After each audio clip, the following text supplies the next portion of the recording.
show you more games and get people interested.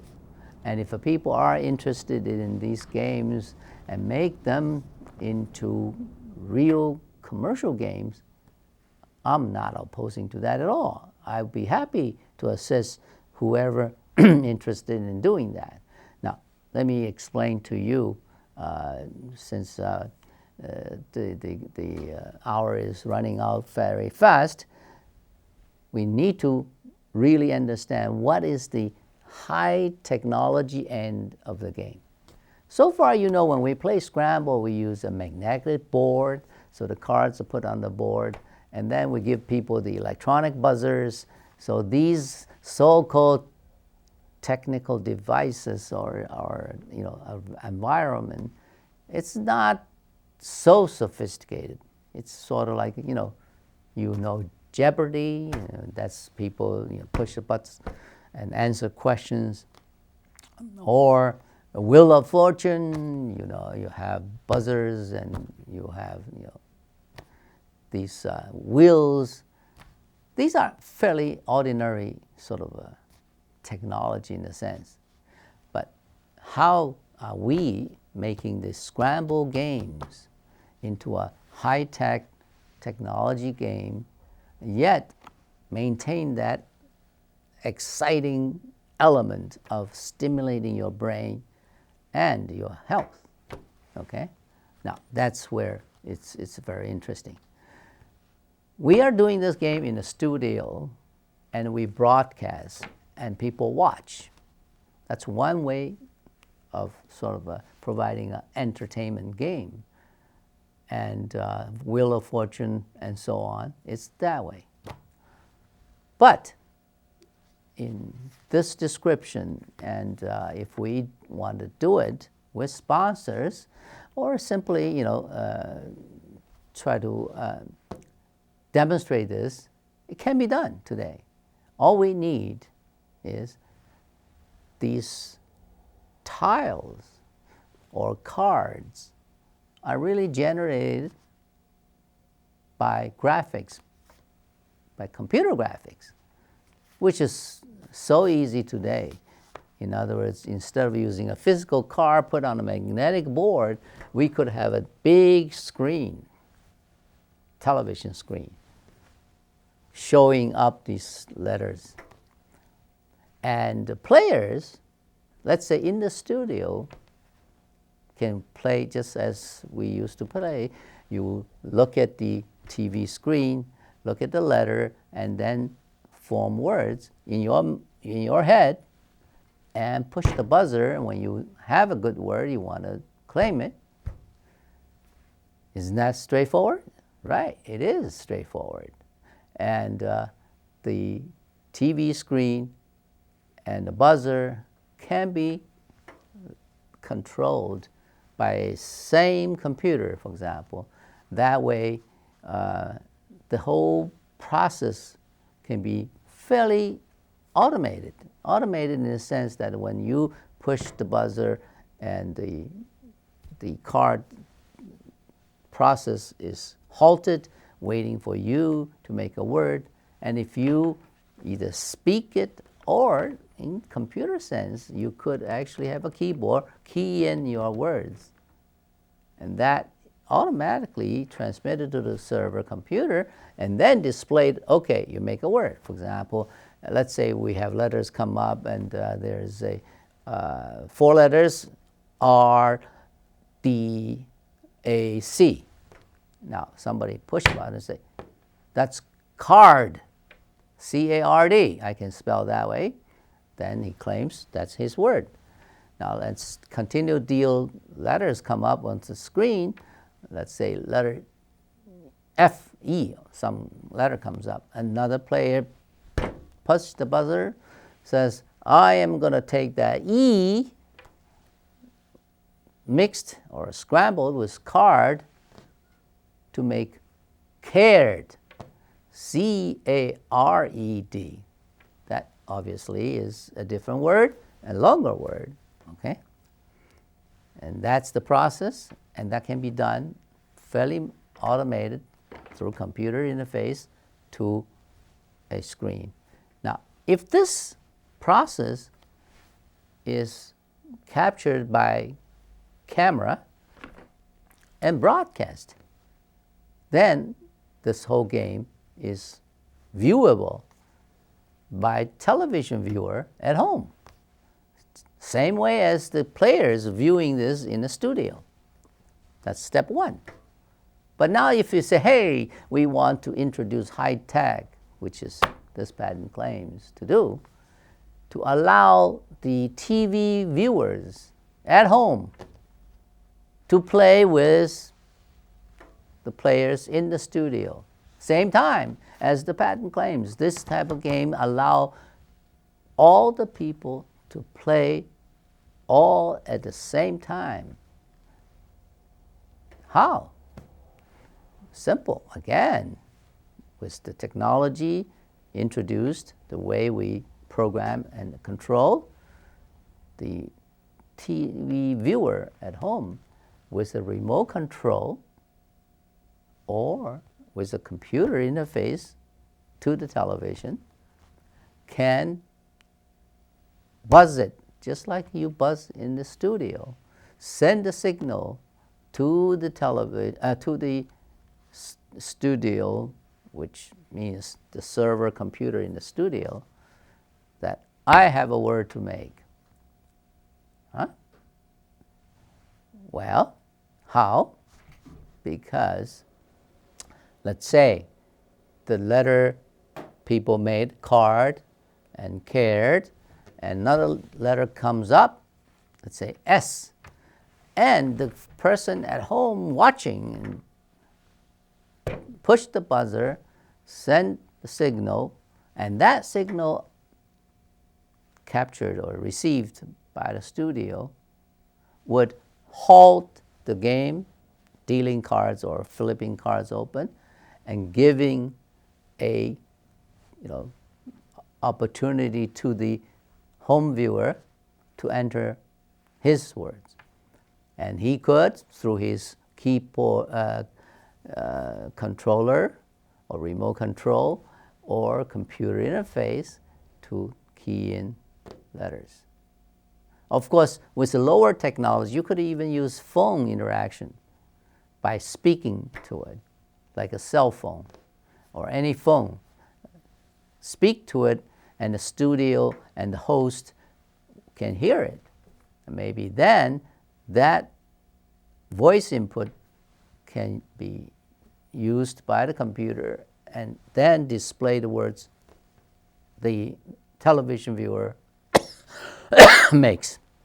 For example, with letter S, he pushes a button and he says, I am going to change the cared word with S, make it scared. Oh, that certainly is a new word. A very simple way of doing it by adding the S in front.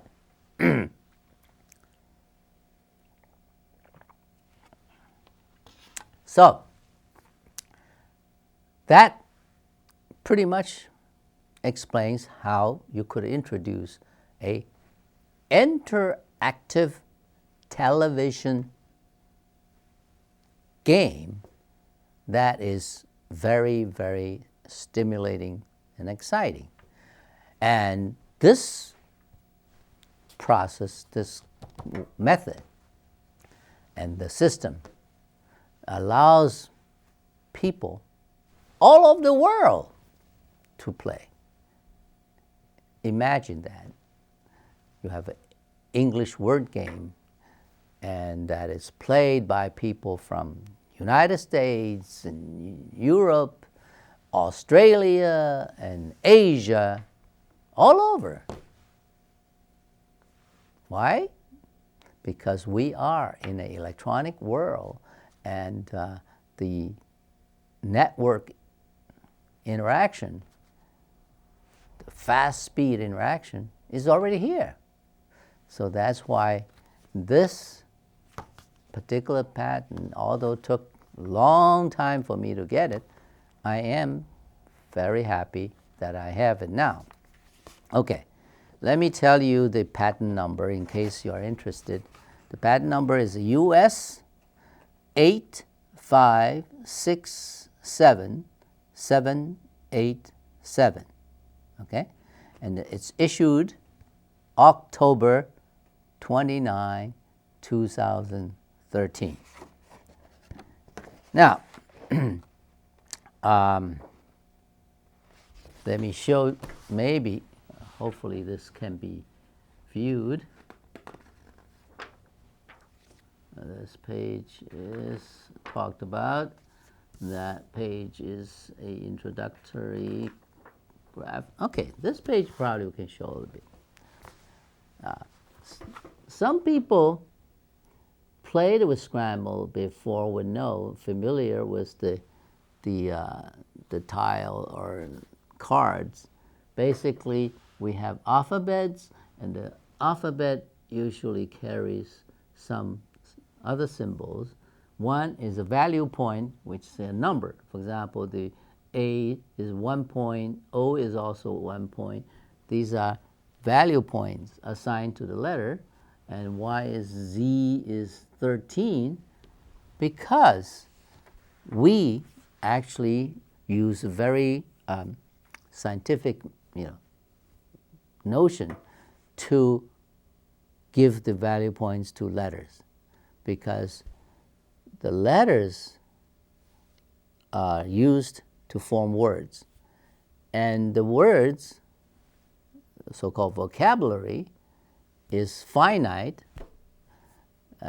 We now have dictionary. For example, in word game, people tend to always use a Scrabble dictionary, but of course, Scrabble dictionary is not really complete because they limit it to themselves to 7 letters, 8 letters, whereas Scramble game has no limit. You can play long words up to 14, 20 letters if you have that vocabulary.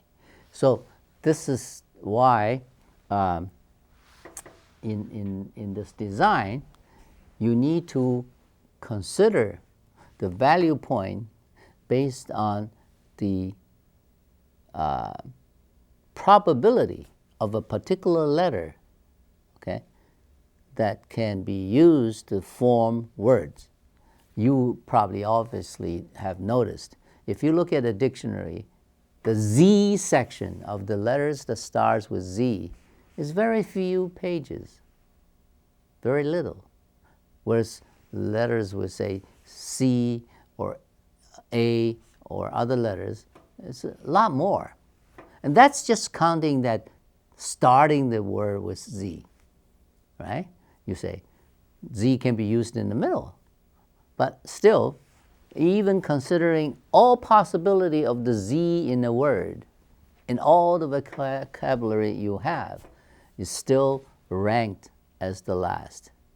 So this ranking distribution, as mentioned in the abstract in this patent, is very key, that A, B, C, D, E, F, G, up to X, Y, Z, sort of obeys a certain ranking, okay, that depends on the vocabularies are there.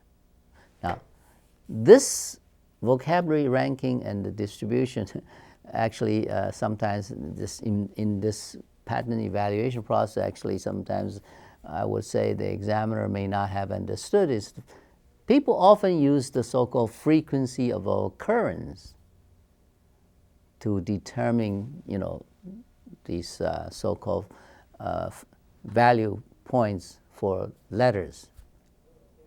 But that actually is very different. When you say frequency of occurrence, sometimes how do you determine that? People say, okay, I took whole year's New York Times newspaper. We put all the words tabulated together and so on and find out what is most frequently occurred word, which happened to be THE. You probably won't be surprised.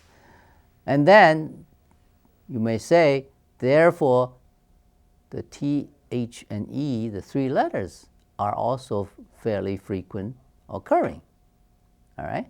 Because first you determine most frequently occurring words, and then from frequently occurring words, you know there are certain letters in that word. So you can see it is a fairly rigorous process if you really want to determine the distribution and the ranking of these letters, which I have done because in my past life, I've been working on some of these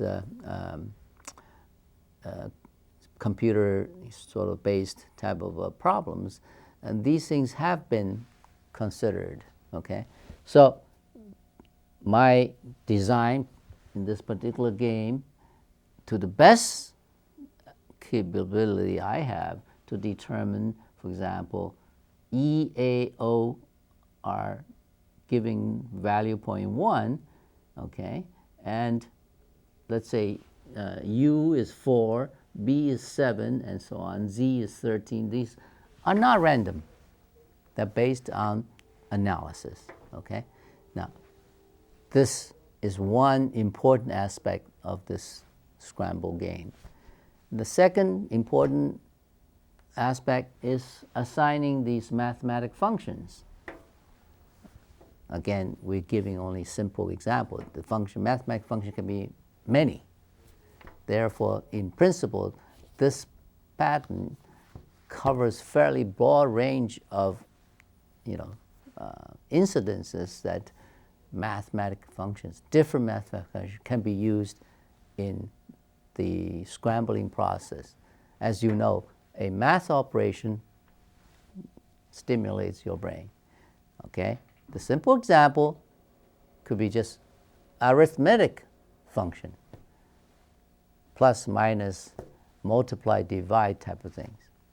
But in principle, you can use almost any math function. Okay?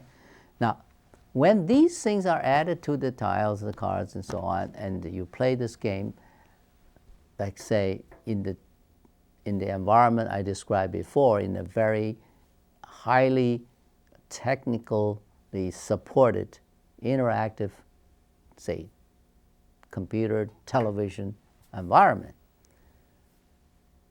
these mathematical operations can be, again, programmed by the computer server, so they can be automatically processed for you, okay, as you play.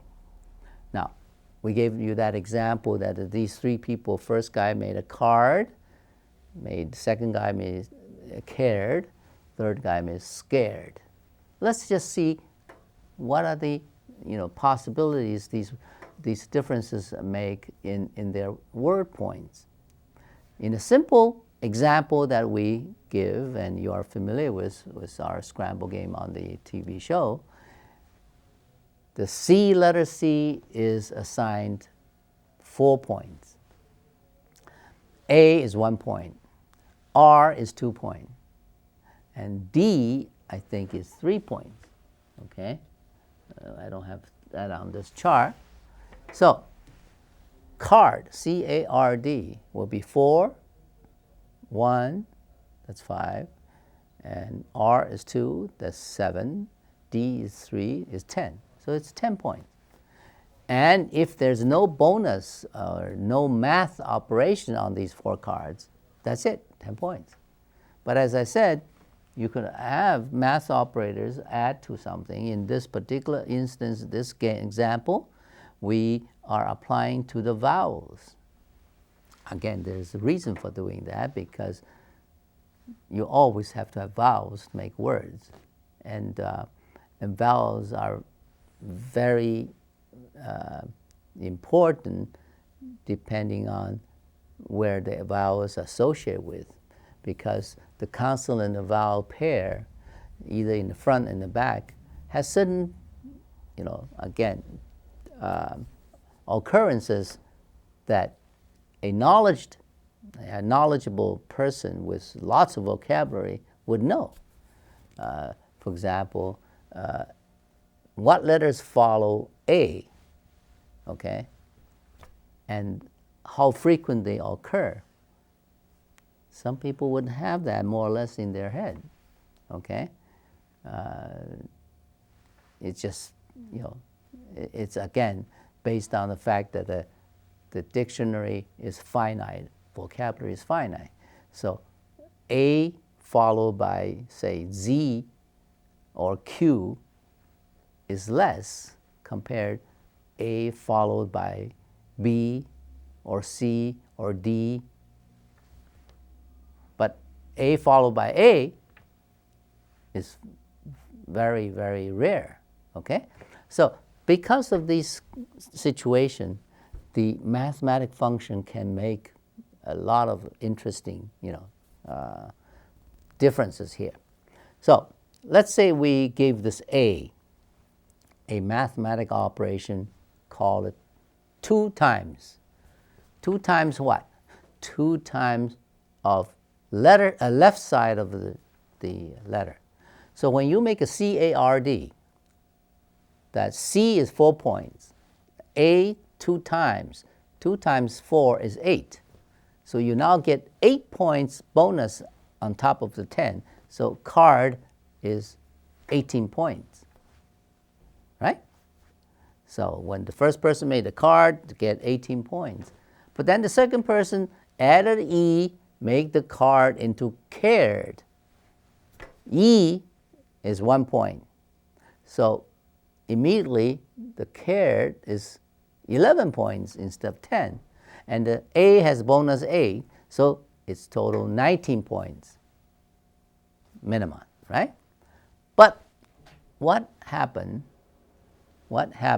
if the E also has a math operator that is instead of left 2 times, is the right 3 times. That means you would multiply the right side of the E, which is in this case cared is D is after E. D is 3 points. 3 times 3 is 9 points. So additional 9 points bonus is added to 19. So 19 plus 9 is 28 points, right? So the cared becomes 28 points. So from this 18 to 28, the second person. And the third person add S in front of scared. Scared. The S is 2 points. And the rest of the same, so it's 28 plus 2 is 30 points. So this progression, each player is making more points because not only longer words, usually more points, but the bonus operators maintained or sometimes added will give you more points. All right. Scared is 6 letter, S-C-A-R-E-D, right? Okay.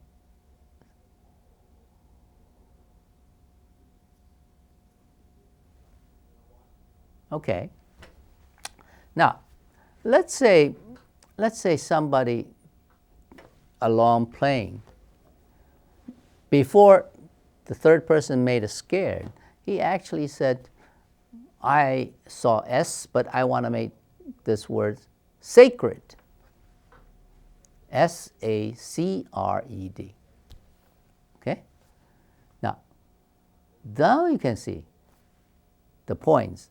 S is 2, A is 1, that's 3, C is 4, that's 7, R is 2, that's 9, E is 1, that's 10, D is 3, it's 13. But then look at the bonus situation. S-A. So the A was 2 times left. Before it was C before, 4 times 2 is 8 points bonus, but now change to S. S is only 2 points, so the bonus is only 4 points. That's for sacred, right? And E, S-A-C-R-E-D, E-D. E still multiplied the right side D, 3. So 3 times 3, 9 points, still the same. So the bonus point is 9 plus 4, 13. Okay, 13. And sacred, what we said, was 11 points. 11 plus 13 is 24. So the person who made sacred would not get as many points as scared, even though he scrambled more, and the word, it's a lot more interesting word by compared to adding just the S in front of a cared. So this is the possibilities that happens in the so-called scrambling process. Okay, now the scrambling process can be applied not only in the word game, but in this poker game, in the Majong game, bingo game, so on and so forth. Now, my time is up. I have explained to you the patent just issued to me on October 29. I'm happy I have it. And I encourage people, contact me by calling me 914-248-6770, or send me an email at Ifay, I-F-A-Y, W-A-N-L-I @yahoo.com. If you're interested, let's make this game a worldwide popular, exciting game. Thank you for watching.